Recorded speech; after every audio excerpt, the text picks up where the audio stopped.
What's up, you guys? Welcome to somewhere in the wilderness near Morgan, Utah. We just killed an elk this morning. It was quite the hunt. We're showing the hunt in a different video, but we'll show you the kill shot here because we know you got to see the kill shot, right? I used copper ammo on this. I've killed a lot more animals with lead, but I've killed quite a few now with copper, and I'm starting to get sold on it.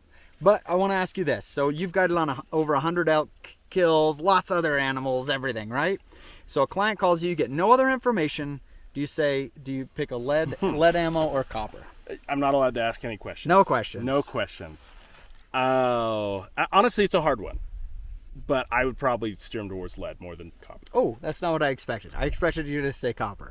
Okay, so what's the number one reason you'd recommend lead ammo? And maybe, sorry, if you're maybe a little bit newer to this, so your lead ammo is going to be 80% of the ammo out there. Mm-hmm. It's going to be your ELDX, it's going to be your AccuBond, it's going to be your core locked, and 80% of the other ammo out there.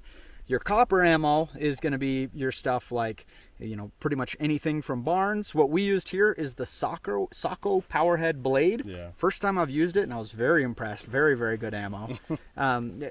Pretty much your Hornady CX, or used to be GMX. Mm-hmm. Everybody's kind of got a copper line now too. Remington's got their cut now. Barnes triple shot. Yeah, but why would you default to lead? Where I hunt, it can be extremely long range. I don't like shooting past 700 yards, but especially with like a 6.5 Creedmoor, 6.5 Pure C, the bullets you're shooting that are in copper are pretty light, mm-hmm. and they don't have a really good BC. But if you get into the lead bullets, they're heavier, they have a great BC, mm-hmm. and 600 yards really isn't that far of a shot for that 6.5 Pure C, something like that. You could easily kill an elk with it. So the reason, you're talking about range, and the big advantage that lead ammo has over copper is higher BCs. Mm-hmm. All else equal, the lead bullet will 100% of the time have a higher BC than the copper. All else equal, right? And because it can be heavier for the size that it is. Yep. And by getting that higher BC, it means if you didn't judge the wind quite right, it's going to be that much more forgiving. It's going to cut the wind better. It's not going to drop as fast. It's just a big advantage to have that higher BC. Even if we're not talking longer ranges, 600-700 yards, even if we're talking 300 and 400 yards, if you're shooting across a canyon, sometimes there's extreme winds coming up those canyons. Yeah, you can be 20-mile-an-hour winds. 20 mile an hour, and it's only 10 where you're at, and you totally guess where it's wrong. But if you have a really high BC bullet, all of a sudden you killed an elk where you would have wounded one with copper. Absolutely. So lead's the big one. The next one that I'll mention a benefit for lead is it's cheaper. Mm-hmm. It just is. There are some reasonably priced copper loads, but especially just for your general shooting, not even hunting. 100% cheaper. Man, lead's going to be quite a bit cheaper in general. The other reason I would say copper is a lot of the guys that come and hunt with me have never elk hunted before, or have never deer hunted, mule deer hunted. Have never hunted in the West, and there's a little bit bigger wound channel with lead than there is with copper, usually. Yeah, oh yeah, for sure. And you can't even doubt it. So yeah, we can't show the nitty-gritty details here on YouTube. A little too sexy. Yeah. But what we are going to do is we're going to film the wound channel, everything with this copper bullet, and we're going to put it up on my Twitter. I think I can link to it in the description. We'll link so you can see what a wound channel looks like on an elk with a copper bullet. But what I would say here is, copper bullet, 386 yards. This thing was dead in 5 seconds with a heart shot. So cutting in after the fact, this is the ammo that we used on this hunt, the Socko Powerhead blade. It's 170 grains to start out with. Tate actually found the bullet in the snow after we shot the elk, and we're about to see how much it weighs after, to see how much, it shed off in the animal. So 170 grains to start, and 168.8 grains to end. So it lost a whole 1.2 grains of material as it was flying through the elk. It was just an absolute perfect mushroom. And so it's not that copper can't kill and kill very, very quickly, but the lead just I mean, you're getting that front is going to fragment. Some of them stay together better than others. Others will fragment through. But the wound channel can be twice the size sometimes with lead. It can be. That's not always a good thing, especially if you consider you're about to eat that too. With, Yeah. You've got pieces of lead all over in your meat. So I'm gonna probably throw away a little bit more meat, bloodshot meat, than I would with a copper bullet because, True. you know. Another thing that is really good about copper though is penetration. They penetrate. The copper bullets penetrate way better than lead for the most part. Virtually never will you see it. Well, I'm double negative here. Virtually never will you not see it penetrate through both sides. You're going to get 2 holes almost every time. I shot a deer with a 6.5 Creedmoor with a Hornady CX. Shot it in the chest and it lodged in its back ham. That's about 4.5 feet of penetration. Stem to stern. Yeah. Yeah. I've shot ballistics gel quite a few times with copper versus lead, and it's about double the penetration that you'll get. Now, okay, you'll get more penetration, but I would say a negative of copper is that in general, the ammo is it's going to be a little bit more picky finding ammo your gun likes with copper ammo. There are some loads that are more forgiving than others, but often I find that it takes a little bit more trying to work with the seating depth and different things in copper ammo if you're reloading to get it to find one your gun likes. You got to be careful with overpressuring as well. Yeah, the pressure will build up a little bit more quickly with the copper. But, I mean, when you do find one you like this, I'm shooting the Socko Quest, not trying to fill you up, just getting my phone. I was shooting the Socko 90 Quest, and I put the Socko ammo in it, and it is, I mean, among the best shooting rifle I've ever seen, and it's a 300 Win Mag. And so copper can absolutely be very, very accurate, but in general, lead's more forgiving. And I want to say this too, Jim, is that yes, I would just default to lead, but I have shot, especially recently, I've shot a lot more animals with copper than I have with lead. I killed a bear last two years ago, 450 yards with a 6.5 Creedmoor. Yeah. So it will absolutely kill animals at longer ranges, but you need to know the distance and you need to know where that cartridge is done, where you cannot shoot anything. Bingo. So I taped a ballistics chart on the stock of my gun for this hunt, and I have everything 150, 200 yards, 350, whatever. And when I got to 400 yards, I started marking what's my velocity. And the copper ammo will not expand at those lower velocities as well as the lead will. Yep. And that's another reason why your range is limited. Yep. Right? And not to an extraordinary level. What 99% of hunters should be shooting at, you're going to be completely capable. But if you are one of those hunters who is very capable of taking a little bit stretched out shot, I bet you your ammunition is going to run out of steam before you. 100%. And so, I showed on that 300 Win Mag, but even at 170 grain, 300 Win Mag, I'm running out of steam early. that you run out of What did we say? below 2,000 feet per 550 second. feet or 550 yards? Or? I think it was like 5. We'll show B-roll of it. I don't know. Anyway, shorter than you would expect. And again, for 99% of people, that's past your max range anyway. Another one that's interesting is the environmental benefit of shooting copper instead of lead. Oh, yeah. So I never know what's true, especially with environmental stuff, because there are some people who are willing to just blatantly lie. Well, there's an agenda and payment on both sides. Right. And so when I heard, especially coming from the groups that I heard it from a few years ago, that by hunters shooting lead ammo, kill an animal, and then you take the meat, but you leave, the guts out here.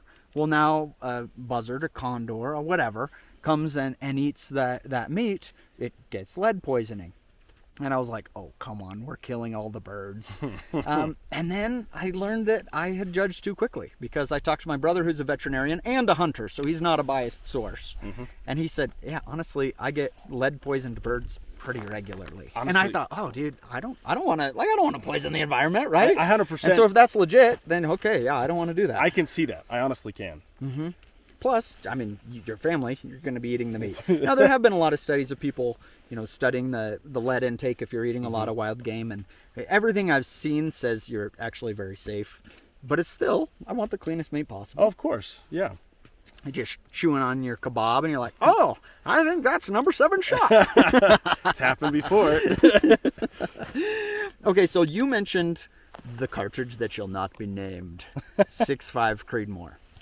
I think, in general, if you're shooting 6.5 Creedmoor, especially on elk, I would prefer 100% copper. go to copper. 100%. I would prefer. If you're not going to shoot past 350 yards, 100% copper ammunition. Yeah, it's not as fast.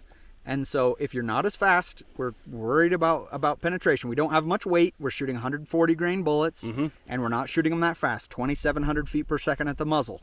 And so penetration can be an issue.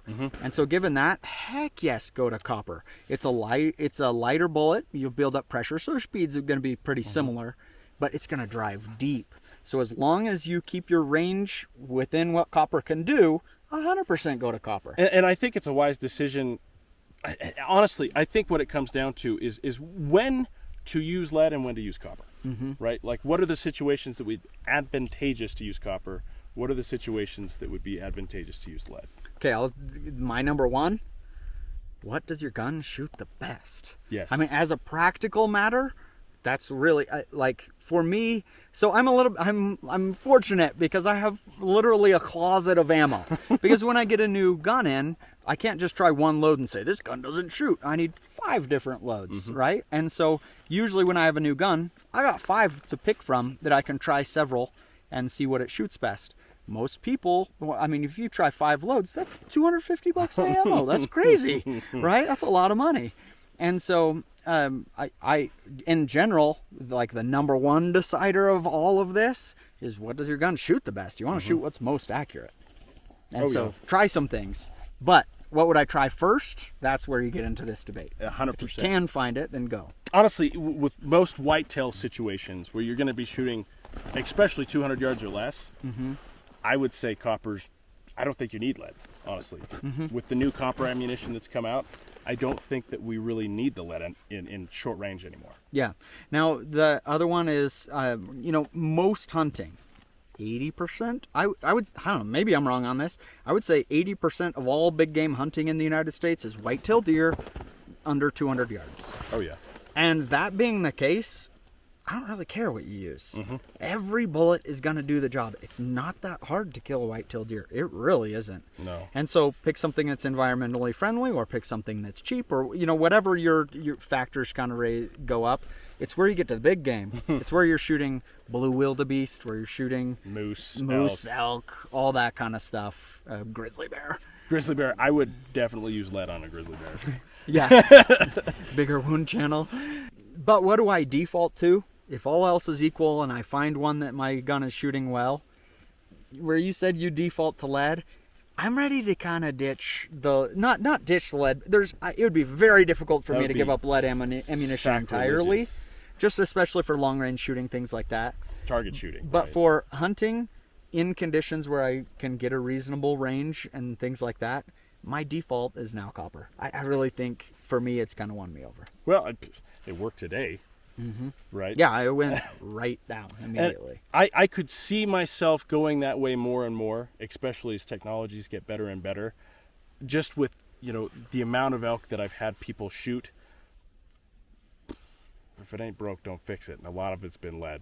And that's why my heart's still a little bit set on that. If you're wanting to come out west to hunt elk, you got to hang out with Twinkie, man. You're a bit of an elk whisperer. You can always find them. And you have some really cool... It's not a guided hunt. It's like a mix of an elk course, a camp, and you're actually hunting with a tag, over-the-counter tag. Everybody's going to be hunting, but you're also learning. And it's cheap this fall. I developed a course to teach people how to come out and hunt elk in the West, because I think it's ridiculous how much elk hunts are now. So it's $3,200, and you got him. $3,250. $3,250. Don't forget the 50. You can come out. So there's a camp. You're going to be teaching courses on how to do it. You'll know where the elk are around. You'll have a tag in your pocket. Everybody's going to. Some days you're going out by yourself. Some days you're going with him. He's taking turns helping people. Yep. I'll be making sure that you know at least where to go look for elk. If you see elk, you can shoot it. But the majority of this is focused on teaching you how to hunt DIY so that you can do it on your own and you don't have to pay a guide, $7,000 for a crappy elk gun. I'm not going to be able to be at all the weeks, but I'm going to be at least one of them. So check it out. It's processbasedhunter.com. If you're feeling judgy today, just turn this video off. Just turn it off. So it's very difficult for hunters to understand the way that other people hunt. Especially whitetail hunters. Especially there. If you're hunting in West Virginia and it's thick trees, whatever, you're hunting in upstate New York and it's thick trees and you can't even imagine further than a 100-yard shot, spin the camera around. It's miles. Big country here. We spotted elk at 1.5 miles no, it was today. 2.5 miles. And so this week, the snow has melted. When we were here just a week ago, the snow was literally to our waists. Thigh deep. Like, it was just not possible to hike in more than 200 yards. Yeah, you'd be exhausted. And so we had that exact scenario. We were 700 yards from some elk, and it really was not possible to hike in closer to them. One, because you'd just be clear out on a blanket white snow heading straight for them. They're going to see you. It was either drive closer on the snowmobile and spook them and then take a running shot. Right. Or nice and calm. They had no idea we were there. Take a 700-yard shot. Exactly. No wind. There was a tiny breeze, but it was directly behind us, so no value. At 700 yards with a rifle that is one of the most accurate rifles I've ever shot. It's awesome. It feels like a cheat code, that Socko 90 Quest. You can adopt me. But we're at 700 yards and we saw 100 elk in there, right? Oh, there was a lot. And we didn't take a shot. We didn't, because we didn't feel comfortable with how far they were. Yeah, because, I was even set up, bipod out ready, and all of a sudden this ringy-dingy red flag goes off and you're like, how fast is that bullet going when it gets to the elk? And it was a perfect situation where, we were way beyond ethical limits of what a copper bullet could accomplish. Yeah, I would say at least 100 yards back, 150 maybe. Yeah, absolutely. And so we just had to let them walk. There was really nothing we could do to get closer. Which was very painful. But it was painful. But what would have been more painful? Taking a shot and wounding an animal, or just waiting for another day and getting one knocked over right now? Okay, so here's something that I've heard people argue before. So let's say I have a 6.5 millimeter bullet, 0.264 inches, right? So at the minimum that a manufacturer says that it expands is 1.5 times expansion. So 0.264 times 1.5, it's 0.39. And so if you're shooting a 6.5 Creedmoor expanded, it's going to get to 0.39. Well, this is a 30 cal. That's already 0.308. Yeah. And so the argument that I've heard sometimes is you don't actually need the bullet to expand if you're already shooting a larger caliber bullet. I would totally and utterly disagree with that. Me too. Tell me why. So in Texas, and this is this is a terrible mistake. I will own up to it 100%. I'd been coyote hunting with a 308. I was using full metal jacket bullets. I went deer hunting, forgot to switch the ammunition that was in the gun. Oof. And I shot a deer. It was an Axis deer with a full metal jacket, 150 grain bullet out of a 308, and it killed it. I found the deer. I made a good shot. It was a heart shot, but it did not do enough for me to be comfortable with at all. And I think the issue that's missing from people that say that is ripping and tearing. It's not just where the bullet passes through. It's how much wound channel around that happens, because we got this jagged piece of metal that's not aerodynamic at all, just ripping everything as it goes through. It's like shooting an elk with a field point in an archery versus a broadhead. Yeah. No, it's not like that, because it would cut cleanly.